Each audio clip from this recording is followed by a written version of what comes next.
Ndugu zangu wapendwa katika Bwana, washirika wa makanisa yote ya matawi, watazamaji wa GCN na watoto wote wa Mungu ambao mnafuata mahubiri haya kwa mtandao. Ni somo la 74 katika simulizi kitabu cha Mwanzo. Kwenye somo lililopita mliona jinsi Adamu na Hawa walijificha wakati mgao wa roho wa Mungu Baba ulikuja katika bustani ya Edeni. Lakini hapo mbeleni walikuwa na mazoea ya kukaribisha Mungu kwa furaha. Lakini baada ya kula kwenye mti wa ujuzi wa wema na mabaya, hata hivyo walijificha wakijiepusha na uwepo wa Mungu. Sasa hebu tuangalie Mwanzo 3:9. Inasema, lakini Bwana Mungu akamwita Adamu, uko wapi? Mungu Baba alikuwa anatafuta Adamu. Mungu anajua yote na anaweza yote. Kweli alitafuta Adamu kwa sababu hakujua ako wapi? Hapana. Mungu alijua kila kitu. Alijua Adamu na Hawa walikula kwenye mti wa ujuzi wa wema na mabaya, na ndio maana wanajificha. Hata hivyo alitafuta bado Adamu kwa sababu alitaka hakikisho kutoka kwa Adamu mwenyewe. Mungu alitaka Adamu aje mbele za Mungu na akiri kila kitu kwa ukweli wa moyo wake. Mungu Baba alimpa Adamu fursa ya kutubu mwenyewe. Alijaribu kusikia kutoka kwa Adamu kwa nini Adamu akatenda dhambi kama hiyo, akajiweka kwa nafasi ya Adamu. Mungu Baba anajua kila kitu kwa usahihi vizuri. Na basi ni kusema hakuhitaji kuuliza Adamu. Pengine angeambia tu Adamu na Hawa, kwa sababu mmetenda dhambi kama hiyo, basi mtaadhibiwa, na angewahukumu papo hapo. Lakini hakufanya hivyo. Badala yake, kwanza yeye ndiye alikuwa wa kwanza kutafuta Adamu, kwa sababu alitaka apeane fursa kwa Adamu, ndio Adamu mwenyewe atubu na arudi. Ndugu zangu wapendwa, dada zangu wapendwa, katika somo usiku wa leo, cha kukumbuka zaidi hapa ni ile kusema ya kwamba Mungu ndio alikuwa wa kwanza kutafuta Adamu. Watu kijumla hawatakangi kuona ama kupatana na mtu ambaye amewasaliti ama ambaye amewaumiza zaidi kwa uchungu na kwa ugumu. Unapopatana na msaliti kama yule, unahisi uchungu ambao ulihisi wakati ule alipokusaliti, unahisi tena. Na pale unaweza lipuka katika hasira. Inakuwa hata mbaya zaidi kama ni mtu ambaye ulipenda sana na ulimwamini zaidi. Watu wengi wataudhika na mtu kama yule na watamkasirikia kwa chuki nzito. Kwa hivyo ni nadra sana aliyesalitiwa atafute aliyemsaliti na asikie kwa nini alimsaliti, ama asikie hadithi yake. Hata hivyo Mungu muumba baba yetu, yeye ndiye alikuwa wa kwanza kutafuta kiumbe Adamu. Kuanzia mwanzo kabisa Mungu Baba alitoa upendo mkubwa sana kwa Adamu. Adamu hakupungukiwa na chochote. Na Mungu alimpa Adamu mamlaka ya juu zaidi ambayo kiumbe chochote kinaweza furahia. Adam alifurahia mambo yote katika enzi mingi zisizohesabika, lakini alishawishiwa na shetani na kisha kamsaliti Mungu. Na hata kama Adamu alifanya hivyo vyote, Mungu bado ndiye alikuwa wa kwanza kutafuta Adamu. Tunaweza ona jinsi gani Mungu Baba amejazwa na rehema na neema tele. Na pale tunaweza hisi utu wa Mungu Baba. Kama Mungu Baba angeegemea sana upande wa uungu wakati huu, basi angeadhibu Adamu na Hawa mara hiyo hiyo.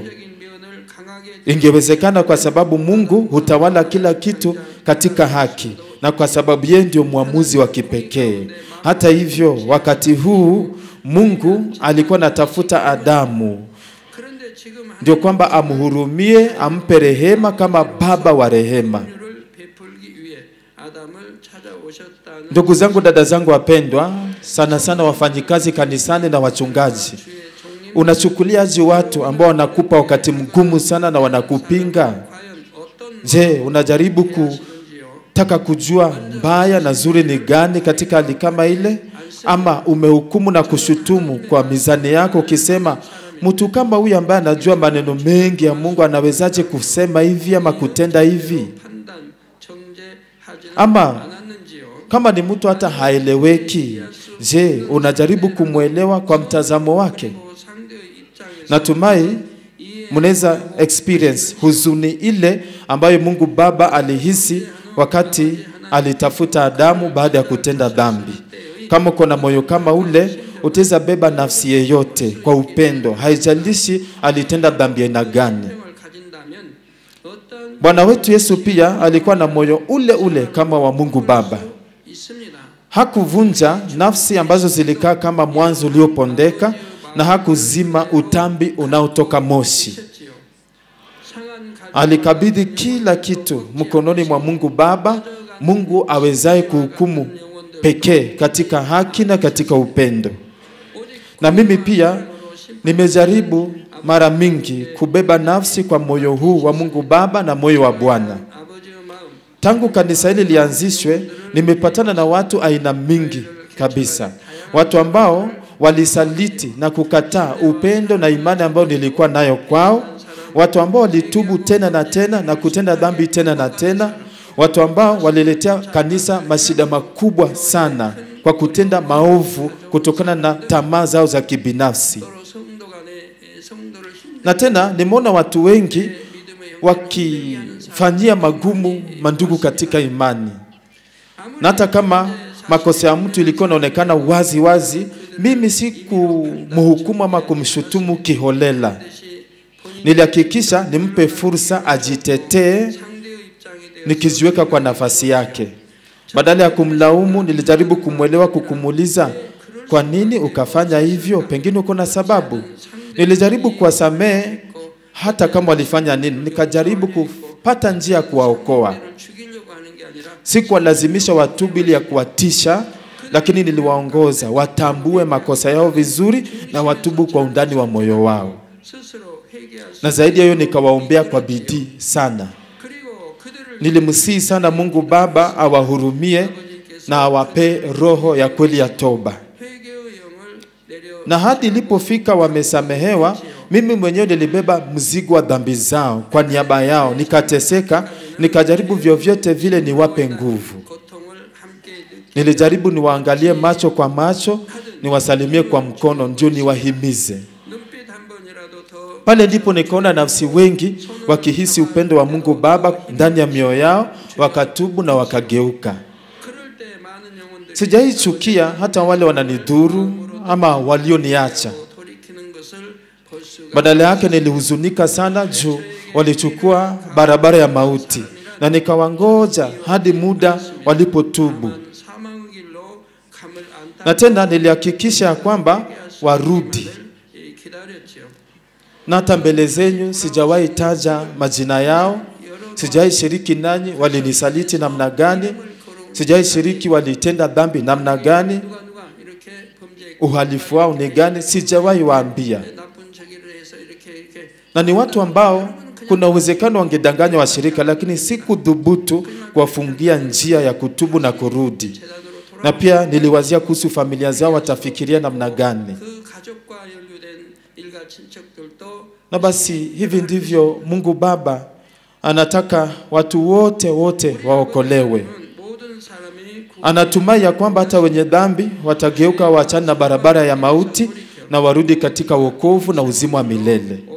Natumai na nyinyi pia mtabeba familia zenyu na majirani zenyu kwa moyo huu wa Mungu Baba.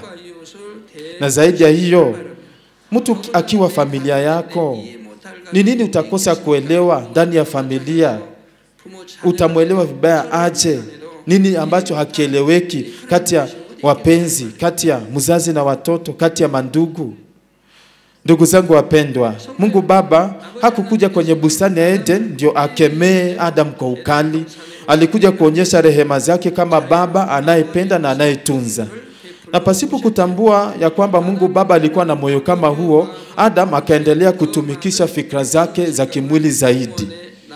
Kwenye Mwanzo sura ya 3 mstari wa 10, Adam anasema wakati Mungu alimkujia kimtafuta, ati nilikusikia katika bustani nikaogopa kwa sababu nilikuwa uchi, hivyo nikajificha. Basi unaona jinsi mawazo ya kimwili tayari ilishamkamata Adamu. Mbeleni, kabla ale kwenye mti wa ujuzi wa mema na mabaya, Adam alikuwa na mawazo ya kiroho pekee. Wakati Mungu alimuita wakati huo, mawazo ya kiroho pekee ndio ilikuja akilini mwake na akahisi upendo wa Mungu. Lakini sasa baada ya kula kwenye tunda la mti wa ujuzi wa mema na mabaya, akawa sasa anaogopa, akiwazia nafaa nijifiche. Kuna msemo ambao unasema, ambao hufanya makosa hudhania kila mtu ananena kuhusu makosa yao. Ni kumaanisha anayetenda dhambi kawaida atakuwa na wasiwasi ndani ya moyo wake. Baada ya Adam kutenda dhambi, alihisi wasiwasi, hakutulia. Juu alikuwa nawaza, ni lini Mungu atakuja na niulize? Mawazo ya kimwili huwa na tabia kutangulia mbele ya wale wanaotenda dhambi. Na mawazo ya kimwili hufuatwa na wasiwasi, woga na hofu. Na wakati watu hawatupili mbali mawazo ya kimwili katika hali kama hii, ni vigumu sana wageuke waachane na barabara ya wenye dhambi. Ni kwa sababu mawazo ya kimwili hutunga mimba na kuzaa dhambi nyingine tena na tena. Na ni kwa sababu shetani huzidi kutuongoza katika mawazo ya uongo, maovu na mabaya. Watu ambao wametenda dhambi kama hizo wanaweza danganya na wajifiche, ndio kwamba wajizuie wasionekane. Na hiyo hatimaye itawafikisha mahali hawawezi geuka, hawawezi badilika. Warumi 8:6 inasema, kwa kuwa nia ya mwili ni mauti, bali nia ya roho ni uzima na amani. Inasema nia ya mwili ni mauti. Viongozi hamfanyi kazi. Kuna watu wengi wanalala. Hata kama mawazo ya kimwili yatainuka, unafaa uvunje msururu ule.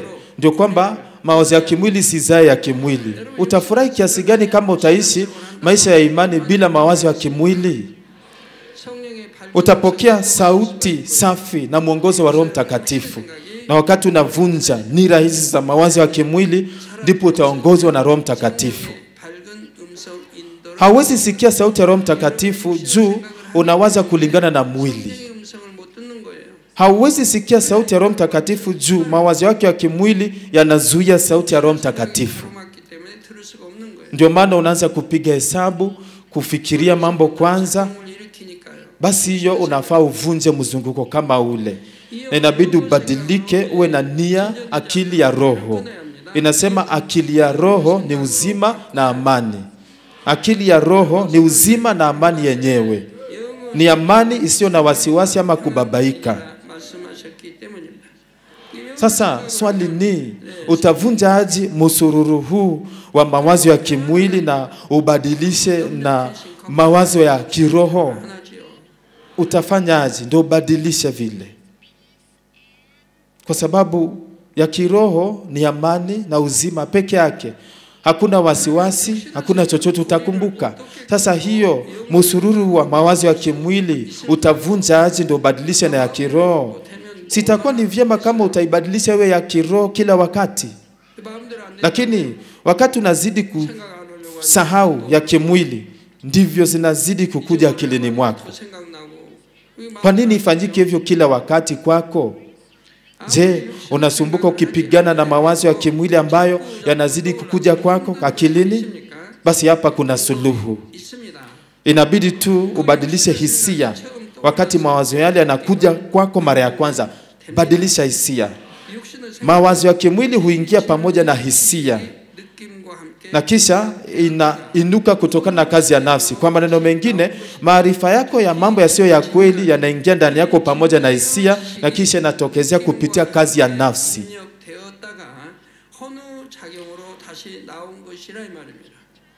Mawazo yanayoingia bila hisia hupotea mara moja na haibaki kwenye kumbukumbu na si rahisi ukumbuke.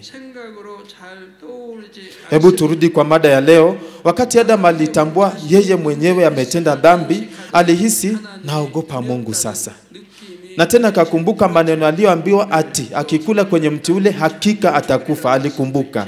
Ndio maana Adam akajificha pamoja na Hawa wakati Mungu alikuwa anawatafuta. Na kama Adam angeondoa hisia hizi ya kwamba Mungu ni wa kutisha, Basi vile angechukulia hali hii ati Mungu anakuja na watafuta, ingekuwa tofauti kabisa. Kama Adam angehisi Mungu Baba ni wa upendo, wakati alisikia sauti Mungu akimtafuta, basi hangemwogopa Mungu, hangejificha. Hata kama angesikia aibu na huzuni, bado angesimama mbele za Mungu. Waraka wa kwanza wa Yohana 4:18 anasema, katika pendo hamna hofu, lakini pendo lililo kamili huitupa nje hofu, kwa maana hofu ina adhabu, na mwenye hofu hajakamilishwa katika upendo. Kama kweli unapenda Mungu, basi haufai kuwa na hofu. Tunaona Ayubu alikuwa na hofu, na hofu ile hatimaye kamfunike kamzamia. Kama kweli unapenda Mungu, hamna hofu. Je, mimi nakuwa na hofu juu ya Mungu? Sijai muogopa vibaya vile ya woga. Sijawahi. Kwa nini? Juu kila wakati naishi kwa neno lake tangu niokoke mara ya kwanza kama muumini. Lakini kama unasema haujaishi kulingana na neno la Mungu, bila shaka utaogopa, utakuwa na hofu. Juu unajua hukumu itakuja, jehanamu ipo kwa wale ambao hawaishi kwa neno la Mungu. Ndio maana utaogopa. Kama vile imesema, anayeogopa, aliye na hofu hajakamilishwa katika pendo. Kama kweli unapenda Mungu, utatunza amri zake zote na utaishi katika nuru, na basi hautakuwa na hofu. Vile imesema, Adam alifaa kumbuke upendo wa Mungu, aliyeshiriki upendo na yeye katika enzi mingi zisizohesabika, na alifaa shikilie dhabiti sana upendo ule. Hata hivyo, kinyume na hiyo, Adam hakuwa amepitia ulinganishi wa mambo. Ndio maana hata kama Mungu alimpenda, hakuhisi upendo wa Mungu ndani ya moyo wake. Alipendwa sana kuanzia mwanzo, kiasi ya kwamba hakuelewa dhamana ya upendo huu. Lakini sisi tunashukuru upendo mkuu wa Mungu, tulipokea wokovu wakati tulihukumiwa kifo. Mungu aliachilia mwanawe wa kipekee Yesu achukue adhabu ya mauti kwa niaba yetu. Unafaa upendo huu uipachike ndani ya moyo wako kabisa. Hata nikisema hivi, usiache maneno haya yapite tu. Jaribu kuhisi upendo wa Mungu ninaposema hivyo. Upendo ina gani ni huu? Mungu alitoa mwanawe wa kipekee kwetu. Upendo gani huu? Lazima tuhisi upendo huu, kujitoa, iliyofanya Yesu aache utukufu wote kule mbinguni, akuje hapa duniani, ateseke na ateswe na viumbe vyake alivyoviumba, wakimdhihaki, na kisha bebe msalaba. Lazima tuhisi mateso haya ya Bwana aliyovumilia ni kwa ajili ya upendo wake kwetu sisi.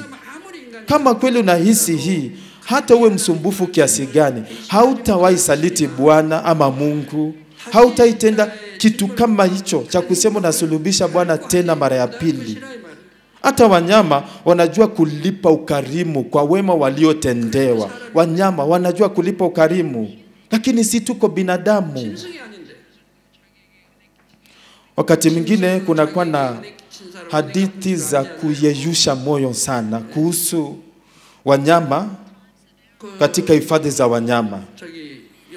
Kuna hadithi kuhusu simba aliyeokoa simba marara kutoka na hatari. Na baada ya kufanya hivyo, simba na simba marara, lion na tiger, wakapendana na wakazaa mtoto. Sijui kama mnajua hadithi hiyo. Kusema kweli, simba na simba marara ni wanyama tofauti kabisa na hawawezi kuwa marafiki. Lakini hao wawili, mmoja wao alisaidia mwingine. Sikumbuki vizuri, lakini si hadithi, ni kitu ambacho kilifanyika, hata ikapeperushwa kwa TV, ikatengenezewa nakala. Tazama, hata mnyama kama yule hasahau nani alimsaidia, hasahau, na hatimaye wanakuwa marafiki wa kudumu katika maisha, hata wanazaa mtoto, na ni wanyama tofauti kabisa. Na kuna wanyama wengi ambao hulipa ukarimu ambao wametendewa, wanalipa. Kuna mbwa wa jindo nilikuwa nafuga, akapotea msituni na akarudi baada ya siku 16. Akarudi akiwa mfupa na ngozi pekee, hana nyama. Ni kwa sababu huyu mbwa alijipata ametegeka kwenye mtego ambao binadamu fulani waliweka msituni, na akafanikiwa kujinasua na katoroka, lakini mwili wake wote ulijeruhiwa. Nyama ilikatika katika mwili wake. Sasa baada ya kuvumilia muda mgumu huu kwa siku 16 bila kukula chochote, akawa amerudi nyumbani kwangu kwa maombi kule mlimani. Akarudi vile. Nikamutunza, nikamuchunga, nikamulisha, hata nikatengeneza samaki vizuri kana kwamba natengenezea binadamu, akakula, nikamshughulikia. Na kusema kweli, huyu mbwa alikuwa mkaidi. Hakuwa anapenda sana watu, na angetangatanga nje na kisha usiku ananyemelea na rudi. Lakini baada ya tukio hili aliacha kuenda nje na kaanza kupenda binadamu na kufuata watu. Hivyo ndivyo alikumbuka wema aliotendewa. Na kuna hadithi nyingine ya njiwa katika nyumba yangu. Mnajua ama mjui? Njiwa, ndege njiwa. Wakati huyu ndege alikuja kwenye nyumba yangu, akaanguka, akaumia mguu, nikamchukua, nikafunika miguu yake, nikamtibu na nikamlisha. Hata kama ni ndege. Kuanzia pale yule ndege alikuwa anakuja kwa nyumba yangu kila asubuhi, siku nzima na cheza, jioni anarudi kwa kiota chake. Anakuja tu acheze tu.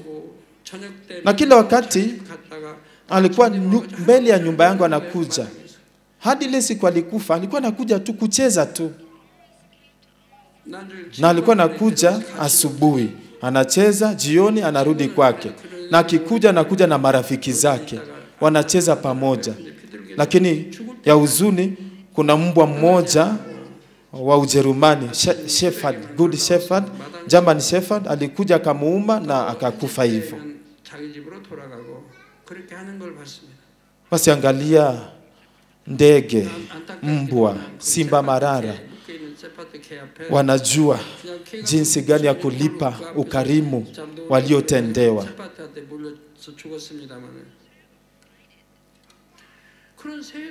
Narudia, ndege, mbwa, simba marara wanajua jinsi ya kulipa ukarimu waliotendewa.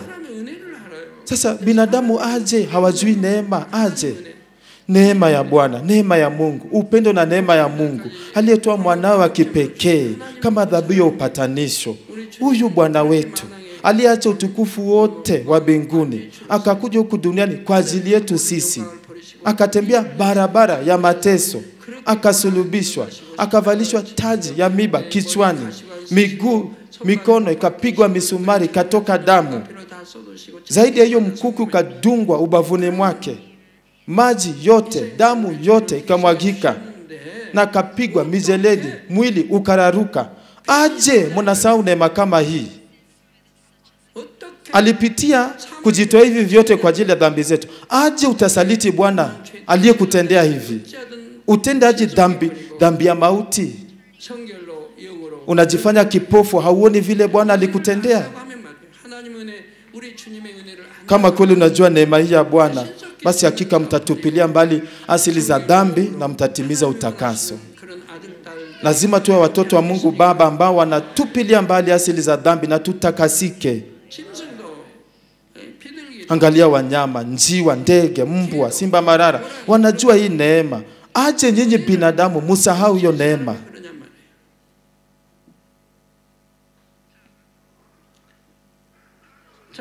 Najua ni kawaida wakati wa kutakasika utapata maovu ndani ya moyo wako. Wakati uko katika hatua ya kutakasika, pengine unaweza choka, uvunjike moyo, na hiyo yote ni juu ya mawazo yako ya kimwili. Unaweza jiambia, bado niko na uovu kama huu, kumbe niko na safari bado. Hayo mawazo yatakunyang'anya nguvu, lakini badala yake unafaa ukumbuke upendo wa Mungu Baba. Tafadhali wazia neema kiasi gani, upendo kiasi gani amekupa huyu Mungu Baba. Mungu Baba wakati ule na hata waleo anawangoja mutokeze kwa wakamilifu. So ukiwazia Baba wetu anayetungoja hivi, anatupenda hivi, utabadilisha mawazo yako ya kimwili yawe mawazo ya kiroho. Na wakati umetambua uovu wako, hiyo ni neema ya Mungu kutambua. ndipo utaitoa. Lakini kama hautatambua, haujui, bado itatulia ndani ya moyo wako, utaingia mbingu aje, utaingia Yerusalemu mpya aje. Ukawaza tu katika roho hivi, utapokea nguvu ya kutoa uovu wote, na utakuwa na moyo wa kuomba kwa bidii, na utakaza mwendo uelekee katika utakatifu zaidi kwa haraka. Lakini Adam na yeye badala ya kufanya hivyo, aliendelea kuongea na kuwaza na kutenda kwa mawazo ya kimwili. Juu hata kama alipokea upendo mkuu kutoka kwa Mungu Baba, haku experience ulinganishi, relativity. Na ndio maana hata kama alipendwa, hakuhisi upendo wa Baba ndani ya moyo wake. Lakini tunaona Mungu Baba naye bado anaendelea kumbeba Adamu kwa upendo tu. Kwenye Mwanzo 3:11 Mungu anamwambia Adamu, ni nani aliyekuambia ya kuwa uchi? Je, umekula matunda ya mti niliyokuagiza usiale? Kama vile nimwambia hapo awali, Mungu Baba alijua kila kitu ambacho Adamu alifanya, alijua. Wakati Adamu alisema, niliogopa kwa sababu nilikuwa uchi, ndio maana nikajificha. Mungu alijua Adam alifanya hivyo kwa sababu alikula mti aliyokatazwa, alijua. Kwa hivyo Mungu angalimuuliza moja kwa moja, kwani ulikula kwenye mti ambao nilikukataza? Angeuliza hivyo.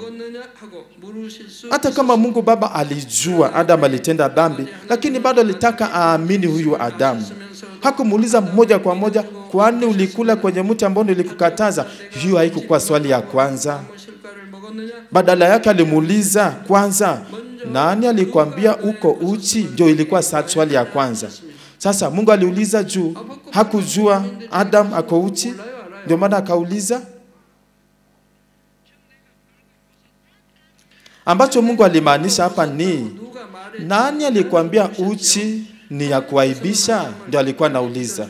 Mungu aliamini Adam hadi mwisho na alitaka mpe fursa ajieleze hali yake.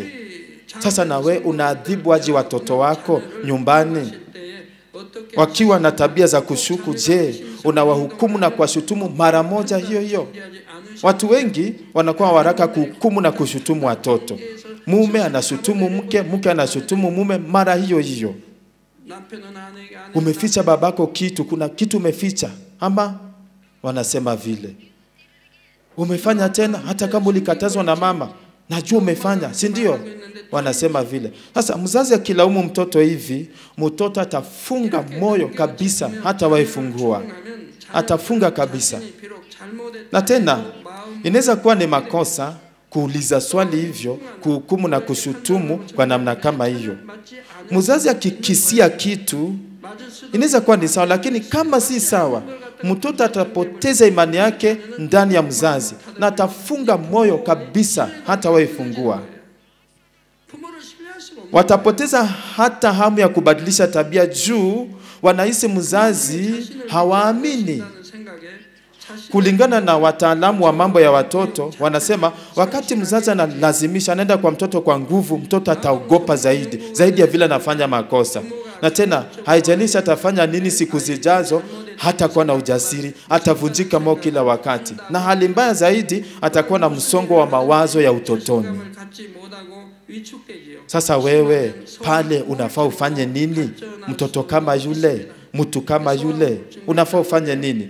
Unafaa ufanye vile Mungu Baba alimfanyia Adamu kwenye bustani ya Edeni. Kabla ya kukemea watoto wako juu ya makosa yao, wape fursa waongee kwa nini walifanya hivyo. Pengine wako na sababu. Tuseme mtoto wako mdogo amerudi nyumbani na kuambia, sitawahi cheza na ule rafiki yangu jirani, sitawahi cheza na yeye. Amekuja amekwambia hivyo. Kisha wazazi mara mingi ni mara moja, haufai kusema hivyo, unafaa ucheze na yeye vizuri. Mara moja anajibu hivyo kana kwamba anamkemea. Katika hali kama hiyo, mtoto amesema hivyo juu hataki mzazi aanze kuchambua makosa ilikuwa wapi, wema ilikuwa wapi. Mtoto mwenyewe anajua nini kilifanyika. Sababu yeye kusema hivyo, alikuwa na lenga afariziwe na mzazi. Ndio maana akasema hivyo. Mtoto anasema hivyo juu anataka mzazi pengine ataelewa hisia zake ya kuudhika baada ya kupigwa. Lakini mzazi bila kuuliza, bila kujali, anakaza tu, haufai kufanya hivyo. Mtoto hatatulia na atafunga moyo kabisa. Hakuna kitu atakwambia tena. Hali kama hiyo, faraja ya mzazi itatuliza mtoto na itamsaidia apate nguvu ya kutatua shida zake siku zijazo. Na mimi nimekuwa nikibeba wachungaji, wafanyikazi kanisani na washirika hivyo tu kwa upendo wa kiroho. Hata wafanye makosa makubwa mingi nilimwamini, nilikuwa natumaini kwake na nikamvumilia juu nilipenda nafsi yake. Nilipotambua tu mtu amefanya dhambi, hakika nilimsikiliza kwanza, kwa nini ukatenda? Nikajaribu kuelewa kwa nini akafanya hivyo kwanza nisikilize. Na kisha nikatubu kwa niaba yake mbele za Mungu Baba, kwa niaba yake. Na kisha nikaomba juu ya makosa yake mbele za Mungu. Na kando na hiyo, mimi sikuwa na hukumu tu mara moja, kusikia tu pande moja, nilikuwa nasikia pande mbili kwanza ndo na hukumu. Sababu nauliza wanaohusika watafute ukweli ni wapi, tena si ati nichambue nani alifanya makosa, nani hakufanya makosa. Hapana, ni kusaidia pande zote mbili watubu mbele za Mungu na wasamehewe dhambi zao. Watu wengine wanateseka mambo ambayo hayajasameheka ya kitambo, na unapata hata familia zao pia zinateseka na hawajui wanateseka nini, hawajui. Watoto wanapoteseka ni ya muhimu sana kutafuta kwa nini. Je, sababu ni mzazi ama mtoto mwenyewe? Ni muhimu. Kama ni ya mzazi, mimi huwa nadokezea mzazi atubu. Na kama ni ya mtoto, nafunza mtoto jinsi ya kutubu. Kama kweli wanatubu, familia nzima itawekwa huru na mateso. Lakini kuna hali zingine hata washauri namna gani hawatubu, hata wape mbinu mingi hawatubu. Ndio maana watazidi kubaki katikati ya mateso na hawajua natesekea nini. Na waombea na waimiza wasamehewe dhambi zao, hawajui, hawashikanishi kitu. Lakini ukanielewa na ufuate, ndipo utaekwa huru kutokana na makosa yako na mateso yako. Kulingana na kile nime-experience, huwa nauliza swali niongoze mtu, lakini wananipa udhuru ama wanalaumu watu wengine. Na hakika wananipa jibu ambalo halifai mara mingi. Jibu la uongo na kujificha. Ilikuwa ni hali hiyo hiyo kwa Adamu. Hakuelewa Mungu anamtafutia nini, kwa moyo gani. Badala yake anaogopa Mungu na akaanza kulaumu wengine. Tutaendelea hapo kwenye kipindi kijacho. Ndugu zangu wapendwa, katika somo hili tumeona Mungu Baba ndio alikuwa wa kwanza kutafuta Adamu na Hawa. Hata baada ya kula kwenye mti waliokatazwa, Mungu Baba alikuja kutafuta Adamu kwa moyo wa rehema na alitaka sikilize jibu la Adamu, kwa nini akafanya vile. Mara ya kwanza Adam ambaye alikuwa anajificha mbele za Mungu akaanza kujitokezea polepole, na akasema aliogopa juu alisikia sauti ya Mungu akikuja. Haikusi hiyo pekee iliumiza moyo wa Mungu Baba sana alipoona hivyo wakijificha. Juu huyu ni mtoto Adam ambaye alikuwa anamkaribisha kwa furaha kila wakati. Sasa amebadilika, anajificha juu anaogopa Mungu. Mungu haikusi aliumia sana.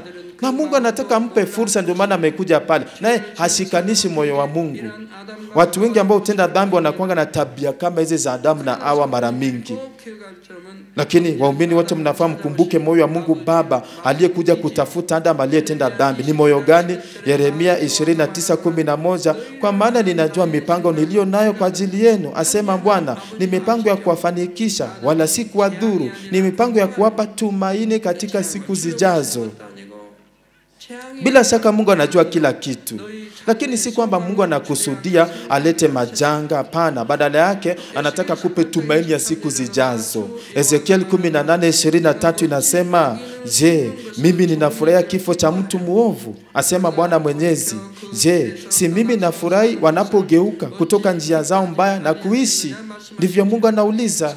Natumai mtahisi upendo huu wa Mungu Baba na mtembee kikamilifu katika nuru. Naomba kwa jina la Bwana ya kwamba mtakuwa na ujasiri wa kutafuta uso wa Bwana na muishi kwa neema ya kuwa na Baba kila wakati karibu na wewe.